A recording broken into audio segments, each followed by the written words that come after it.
AECC पढ़ रहे हैं हम। सब्जेक्ट हमारा कम्युनिकेशन है और ये वीडियो 2 है। वीडियो 1 हम कंप्लीट कर चुके हैं। वीडियो 1 का लिंक मैं आपको डिस्क्रिप्शन में दे दूंगा अगर आप लोगों ने नहीं देखा है तो। और यूनिट हमारी चल रही है unit 1 theory of communication and introduction. और theory of communication and introduction का जो हमारा आज का टॉपिक रहेगा वो रहेगा फंक्शंस ऑफ कम्युनिकेशन, यानी संप्रेषण के कार्य। तो चलिए डिस्कस करते हैं आज अपना ये टॉपिक, फंक्शंस ऑफ कम्युनिकेशन।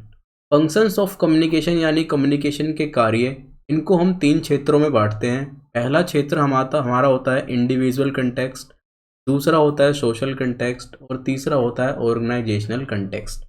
यानी इन 3 क्षेत्रों में कम्युनिकेशन के क्या क्या कार्य होते हैं, इनको डिटेल से समझेंगे इस वीडियो के अंदर। तो चलिए स्टार्ट करते हैं।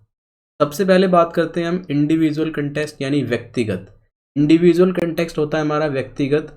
तो व्यक्तिगत रूप से जो कम्युनिकेशन है उसके क्या क्या कार्य होते हैं आइए डिस्कस करते हैं। तो सबसे पहला है इट प्रोवाइड नॉलेज।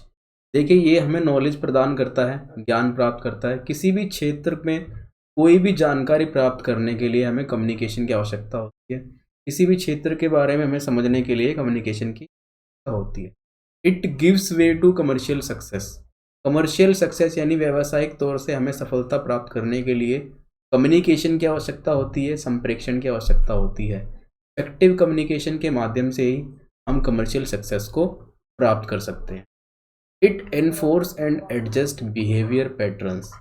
लोगों के व्यवहार और तौर तरीकों को समझने के लिए संप्रेषण की आवश्यकता होती है, कम्युनिकेशन की आवश्यकता।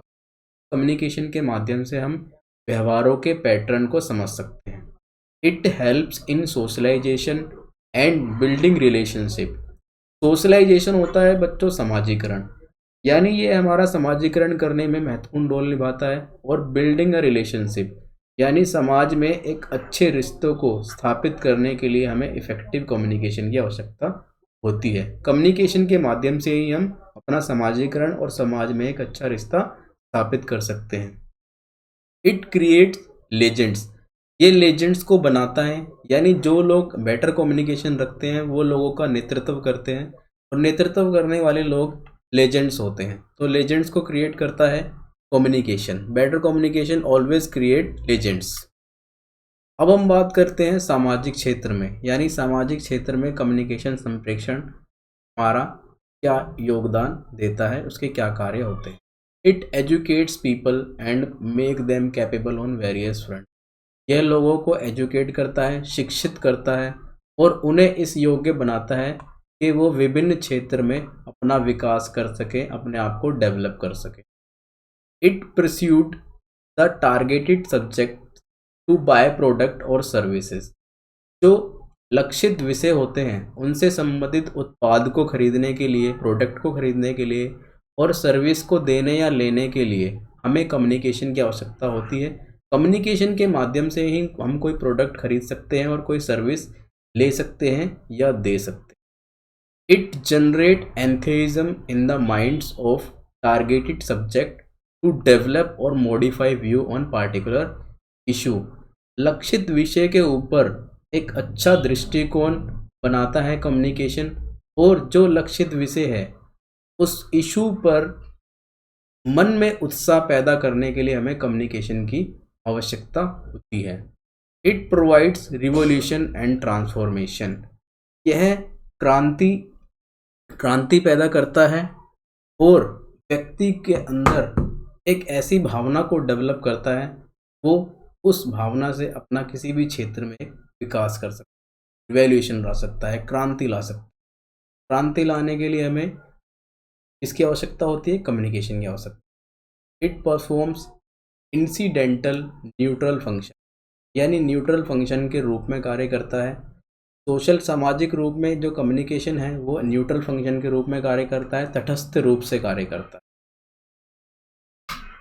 बात करें हम ऑर्गेनाइजेशनल कंटेस्ट के बारे में बात करें तो ऑर्गेनाइजेशनल कंटेस्ट के क्षेत्र में किस तरीके से कम्युनिकेशन अपना रोल निभाता है। It serves as an essential tool. ये एक एसेंशियल टूल के रूप में कार्य करता है, यानी किसी भी क्षेत्र को समझने के लिए ये अपना एक महत्वपूर्ण योगदान निभाता है। उसका एक एसेंशियल औजार, टूल को कहते हैं औजार, एक औजार के रूप में कार्य करता है। It assets in decision making, यह लोगों को डिसीजन मेकिंग बनाता है।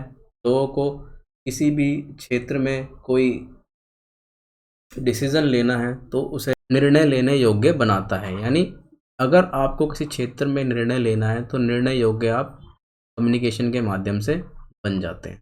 It keeps the employee enlightened, यानी यह जो है कर्मचारियों को प्रबुद्ध बनाता है, काम करने के लिए इच्छुक बनाता है, उसे काम में एक एनर्जेटिक बनाता है काम करने के लिए। It builds good employee relation, यानी एम्प्लॉयर एम्प्लॉय होता है, ओनर और जो एम्प्लॉय काम करने वाले कर्मचारी हैं उनके बीच के संबंध जो होते हैं उनके बीच अच्छे संबंध डेवलप करने के लिए अपना एक अच्छा रोल निभाता है। It facilitate the basic management process, यह बुनियादी प्रबंधन प्रक्रिया को सुगम बनाता है। यानी जो बुनियादी मैनेजमेंट है उसको अच्छे तरीके से फैसिलिटेट हो सके, वो प्रक्रिया अच्छे से चल सके, को डेवलप करना सिखाता है। It interact with member of external environment, यानी बाहरी व्यक्ति से बात करने के लिए, उससे अच्छा इंटरेक्शन हो, उसके लिए कम्युनिकेशन की आवश्यकता होती है। इट कोऑर्डिनेट एम्प्लॉय एक्शन, यह एम्प्लॉइयों के बीच कोऑर्डिनेट करता है, उनके बीच की जो कड़ी है उनको जोड़ने में बहुत महत्वपूर्ण रोल निभाता है। It gives feedback and evaluate performance for control, यह बेहतर फीडबैक लेने के लिए, मूल्यांकन करने के लिए, इन सब चीज़ों में अपना एक महत्वपूर्ण रोल निभाता है। इट प्रमोट लीडरशिप इफेक्टिवनेस, यह एक व्यक्ति के अंदर नेता के गुण को डेवलप करता है, एक इफेक्टिवनेस लेकर आता है।